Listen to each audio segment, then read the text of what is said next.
லீவுன்னு சொல்லிட்டு நீ பாட்டுக்கு ஜாலியாக வீட்டில் சுற்றிட்டு இருக்காத. ஈவினிங் டியூஷனுக்கு போயிட்டு வரணும். நான் சாருக்கு ஃபோன் பண்ணி கேட்பேன். ரஜிதா, டைம் ஆச்சு, வா. Bye bye by.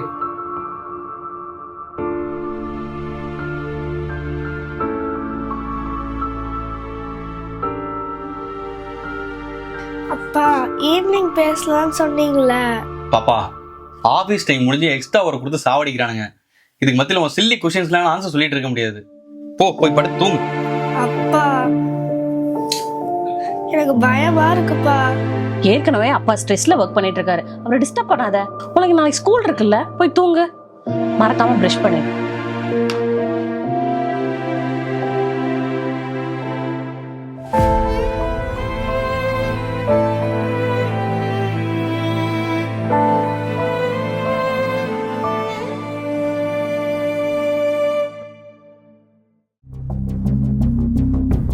Sir, கீர்த்தியோட parents வர சொன்னீங்கன்னு சொன்னாங்க. என்னாச்சு சார்? சார், நான் ஸ்ட்ரைட்டாக பாயிண்ட்டுக்கு வந்துடுறேன். நம்ம கிருத்தியோட டியூஷன் சார் இருக்கார்ல, கடந்த 4 நாளாக அவட்ட மிஸ்பிஹேவ் பண்ணிட்டு இருந்திருக்காரு.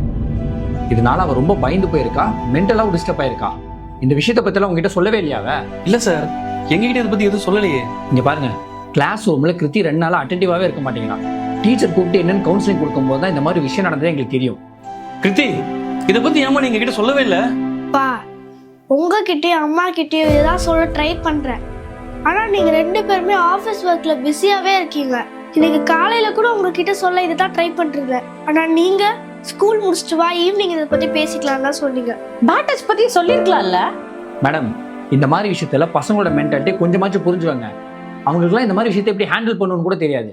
அப்படியே உங்ககிட்ட வந்து சொன்னாலும் ஏதோ அவதான் தப்பு பண்ண மாதிரி அவளை போட்டு அடிப்பீங்க. நம்ம குழந்தைங்களோட பாயிண்ட் ஆஃப் வியூல இருந்து கொஞ்சம் கூட யோசிச்சு கூட பாக்குறது இல்ல. நம்ம பசங்களெல்லாம் திட்டியே பழகிட்டோம். நீங்க எல்லாம் ஐடில தானே வேலை பாக்குறீங்க, படிச்சவங்க தான் நீங்க.